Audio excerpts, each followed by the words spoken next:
ঝলসানো আলো ঠিকরে বেরিয়ে আসে ও শাকচুন্নির ওপরে পড়ে। ওরে বাবা রে, এটা কি রে? আমার সারা শরীর যে জ্বলে যাচ্ছে। ওরে ওরে, আমায় ছেড়ে দে রে, আমায় ছেড়ে দে, ছেড়ে দে রে, আমায় ছেড়ে দে।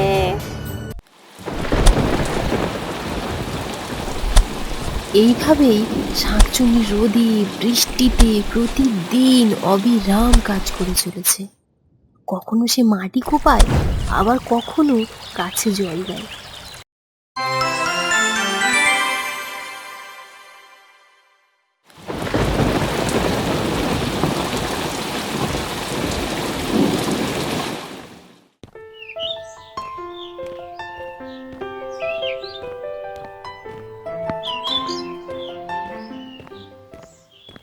বাপরে বাপ, কি বৃষ্টিটাই না হলো কাল!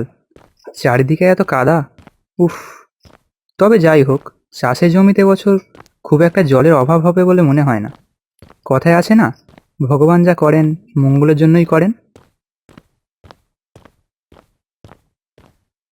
কিছুক্ষণের মধ্যেই ভোলা তার জমির কাছে এসে পড়ে। তারপর জমিতে নেমে তার কাজ শুরু করে।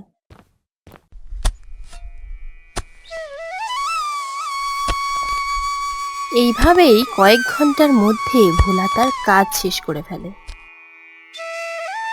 যাক বাবা, কালকে বৃষ্টির জন্য মাটিটা বেশ ভালোই নরম হয়েছে। আজ খুব তাড়াতাড়ি কাজ শেষ হয়ে গেল। বাড়ি যাওয়ার তো এখনো অনেক দেরি। যাই, ওই গাছের নিচে বসে একটু বিশ্রাম নিয়ে নিই, তারপর বাড়ি যাওয়া যাবে কোন।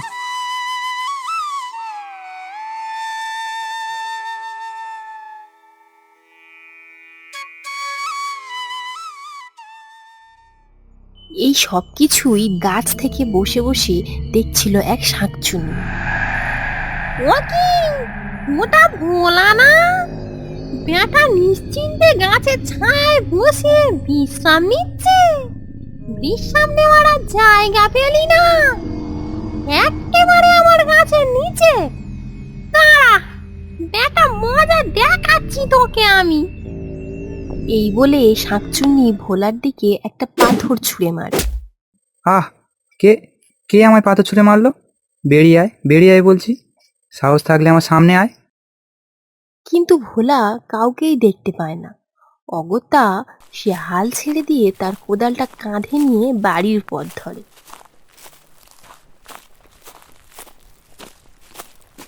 ভোলা হাঁটতে হাঁটতে তার বাড়ি এসে পৌঁছায়। গিন্নি, আরে ও গিন্নি, তাড়াতাড়ি এক গ্লাস জল দাও দেখি।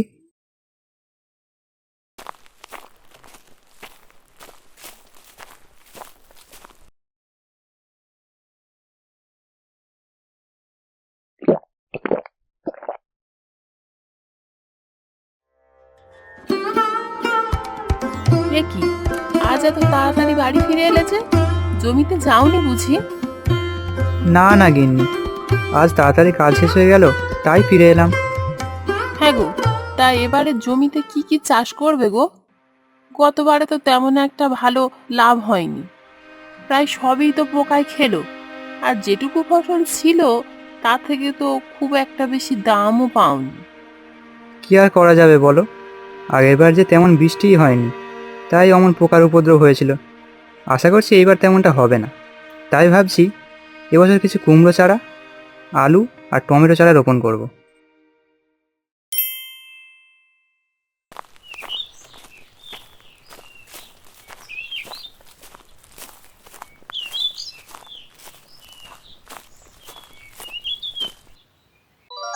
বাহ, এবছর ফলন দেখছি দ্বিগুণ হয়েছে। গাছে তেমন পোকাও তো দেখছি না। ভগবান তাহলে আমার এই পোড়া কপালে এতটাও দুর্দশা লেখেননি। এই বলে ভোলা জমি থেকে একের পর এক সবজি তুলে তার ঝুড়িতে রাখছে।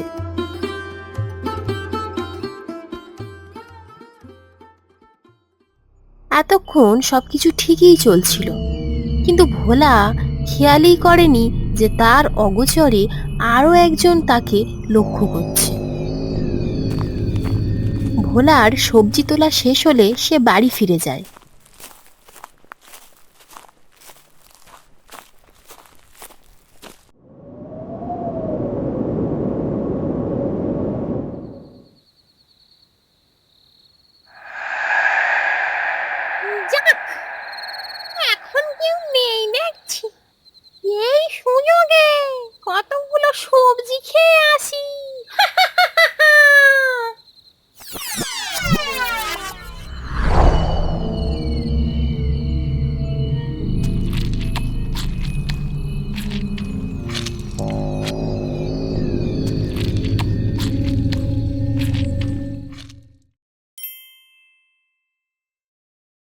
পরের দিন সকালে ভোলা জমিতে পৌঁছে দেখে কে যেন তার স্বাদের সবজি বাগানে ঢুকে সবজি খেয়ে গেছে।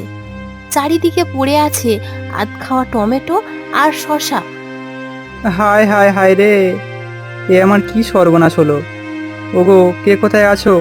দেখে যাও, কার কুদৃষ্টি পড়লো আমার স্বাদের সবজি বাগানের দিকে। শাঁকচুন্নি এই সমস্ত কিছুই দূর থেকে একটা গাছে বসে দেখছিল। বেশ হয়েছে, তোর একটাও সবজি আমি আস্ত রাখবো না। একে একে তোর গোটা বাগানটাই আমি সাফ করে ফেলবো। কি ভেবেছিলি আমার আস্তানার কাছে সবজি চাষ করে খাবি? তা আমি কোনোদিনও হতে দেব? আমার নামও করালি শাঁকচুন্নি। এত সহজে তোকে আমি ছাড়বো না। অবশেষে ভোলা কি করবে কিছুই বুঝতে না পেরে বাড়ি ফিরে যায়।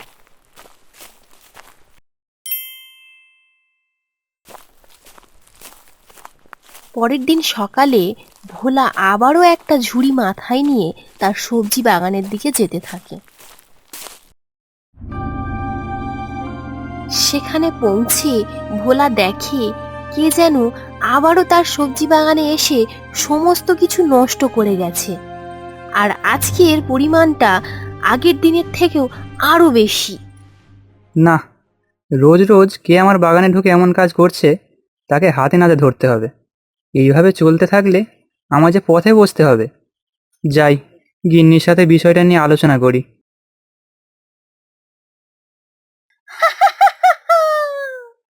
ভোলা তো দেখছি খুব চিন্তায় পড়েছে।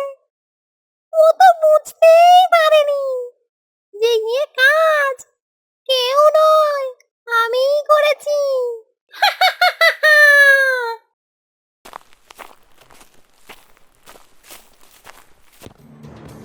সর্বনাশ হয়ে গেছে গিন্নি, সর্বনাশ হয়ে গেছে। কেন গো, আজ আবার কি হলো? কি আর হবে, যা ভেবেছিলাম তাই হলো। কেউ যেন আবার আমাদের বাগানের সব সবজি নষ্ট করে গেছে। ও মা, আবার? শোনো, আমার কিন্তু বিষয়টা মোটেই ভালো ঠেকছে না। আর যাই হোক, কোনো মানুষের পক্ষে এতগুলো সবজি একদিনে খেয়ে ফেলা সম্ভব নয়। হ্যাঁ গিন্নি, আমিও সেটাই ভাবছি, কিন্তু এখন কি করা যায় বলো তো? আচ্ছা, তুমি এক কাজ করো, তুমি বরং আজ রাতে চুপি চুপি আমাদের জমিতে গিয়ে একটু লক্ষ্য রাখবে যে কে এই কাজ করছে, আর তাকে হাতে নাতে ধরবে। আচ্ছা গিন্নি, আমি বরং সেটাই করব। আজ আমিও দেখব কার এত বড় সাহস।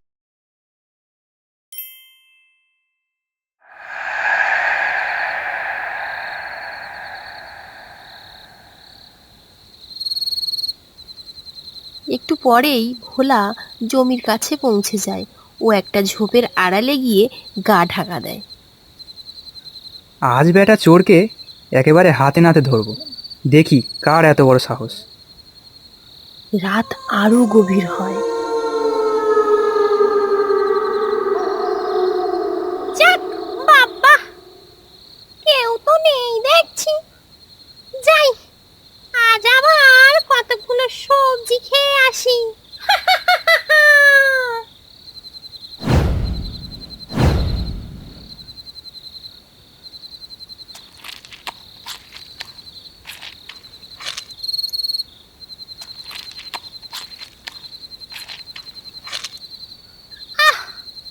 কি স্বাদ! রাত বিরেতে টাটকা সবজি খাওয়ার মজাটাই আলাদা। কার মাল কে খায়? ভোলা এই সমস্ত কিছুই ঝোপের আড়াল থেকে লক্ষ্য করছিল। এ কি দেখছি আমি! আমি যে এতদিন ভাবতাম কোনো চোর বোধহয় আমার সবজি খেয়ে যাচ্ছে, কিন্তু এ তো দেখছি শাঁকচুন্নি। না না, এভাবে বসে থাকলে চলবে না, আমায় কিছু একটা করতেই হবে। এই বলে ভোলা তার লাঠিটা উঁচিয়ে ঝোপের আড়াল থেকে বের হয়। এই, তবে রে শাঁকচুন্নি, তোর এত বড় সাহস! দাঁড়া, দেখাচ্ছি মজা। ভোলাকে দেখে শাঁকচুন্নি হাসতে থাকে। তারপর এক লাফে গাছের মাথায় গিয়ে ওঠে ও দুই হাত তুলে নাচতে শুরু করে। তবে রে শাঁকচুন্নি! এই বলে ভোলাও আর কোনো উপায় না দেখে গাছে চড়তে থাকে।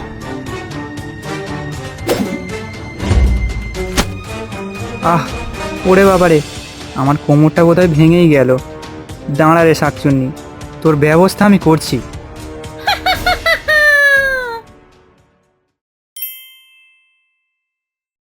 বুঝলে গিন্নি, ওই শাঁকচুন্নির ক্ষমতা যে অনেক, ওর শক্তির কাছে আমরা যে কিছুতেই পেরে উঠবো না। তা তুমি ঠিকই বলেছ, কিন্তু আমাদের হাল ছাড়লে চলবে না, কিছু একটা ব্যবস্থা করতেই হবে। এই বলে তারা দুজনে ভাবতে থাকে কিভাবে শাঁকচুন্নিকে জব্দ করা যায়। তখনই ভোলার মাথায় একটা বুদ্ধি আসে। আচ্ছা গিন্নি, কিছুদিন আগে হরিদা আমায় বলছিল আমাদের পাশের গ্রামে নাকি এক গাছতলায় একটা সাধু বাবা এসে বসেছেন। বহু দূর থেকে ভক্তরা তার কাছে আসছে। তা আমি কি ওনার সাথে একবার দেখা করব, যদি তিনি এর একটা কিছু ব্যবস্থা করতে পারেন? তা কথাটা তো মন্দ বলনি। এভাবে হাত পা গুটিয়ে আর কতদিন বসে থাকা যায়? তুমি বরং আজই বেরিয়ে পড়ো।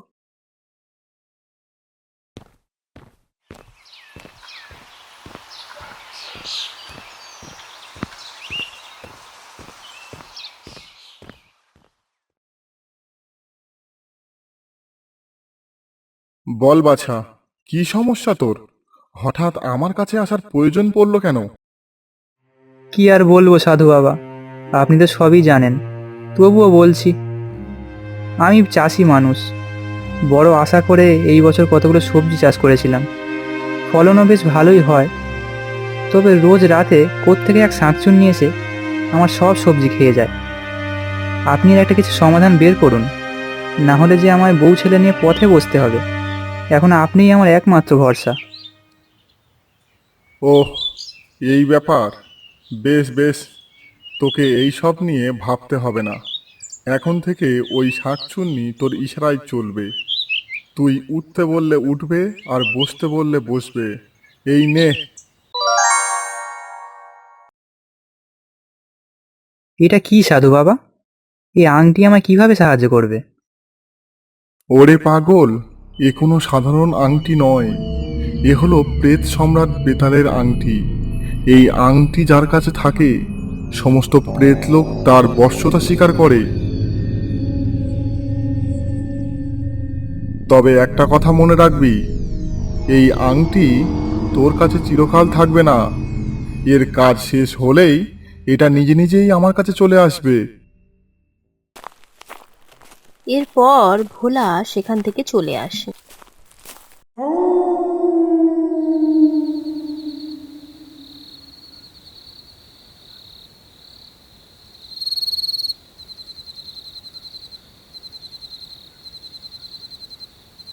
কিছুক্ষণের মধ্যেই সে জমিতে পৌঁছে যায় ও সেই গাছের নিচে এসে দাঁড়ায়।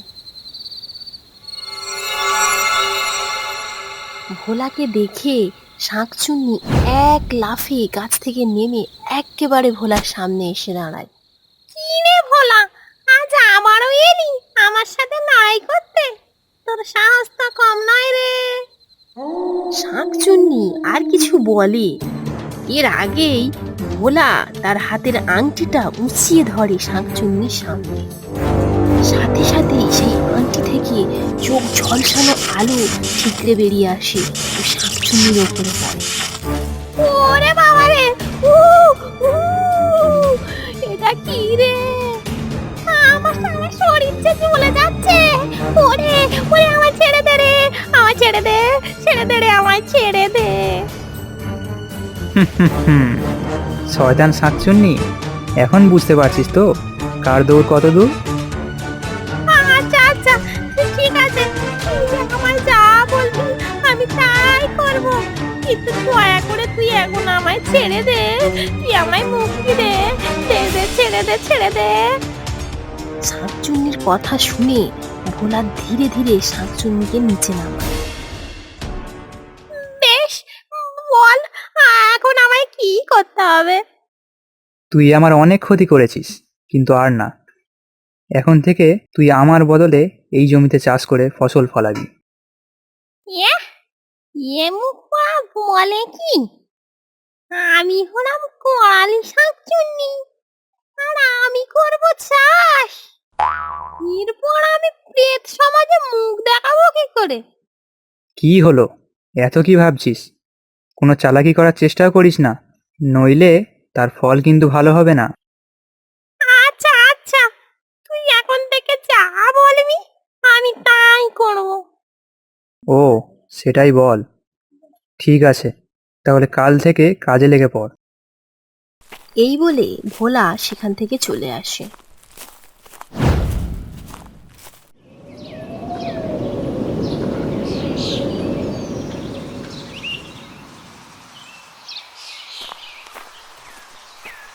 যাই, একটু দেখে আসি শয়তান শাঁকচুন্নি কাজ শুরু করেছে কিনা।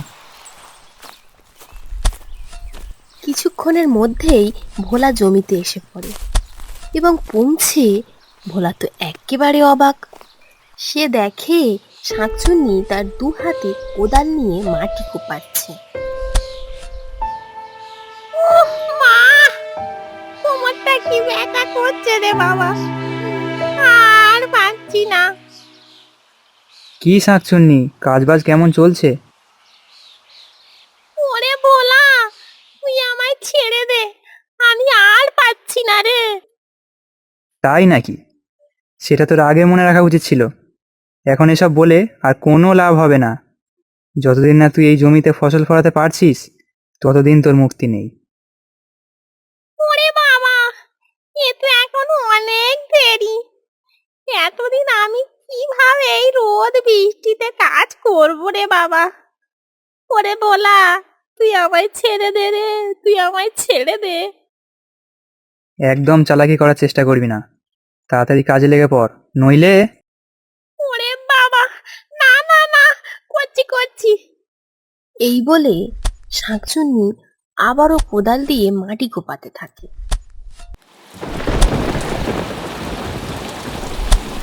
এইভাবেই শাঁকচুন্নি রোদে বৃষ্টিতে প্রতিদিন অবিরাম কাজ করে চলেছে। কখনো সে মাটি কোপায়, আবার কখনো গাছে জল দেয়। এইভাবেই বেশ কয়েক মাস কেটে যায়। অবশেষে শাঁকচুন্নির কঠোর পরিশ্রমে পুরো জমি একদিন সবুজ শাকসবজিতে ভরে ওঠে ও তার পরিশ্রম সফল হয়। একদিন ভোলা এইসব দেখে শাঁকচুন্নিকে বলে, বাহ, বেশ ভালোই ফলন হয়েছে দেখছি। টমেটোগুলো একেবারে লাল লাল, লঙ্কাগুলো বেশ ঝাল ঝাল। বেশ, তোর পরিশ্রম দেখে আমি খুশি হয়েছি। আজ থেকে তুই মুক্ত। তবে তোকে আমায় একটা কথা দিয়ে যেতে হবে। এই গ্রামে তুই আর কোনোদিনও ফিরে আসবি না। ঠিক আছে ঠিক আছে, আমি আর কখনো এই গায়ে ফিরে আসবো না। এই বলে শাঁকচুন্নি সেখান থেকে চলে যায়। ঠিক তখনই ভোলা লক্ষ্য করে তার হাতের আংটিটা কোথায় যেন ধীরে ধীরে অদৃশ্য হয়ে যাচ্ছে।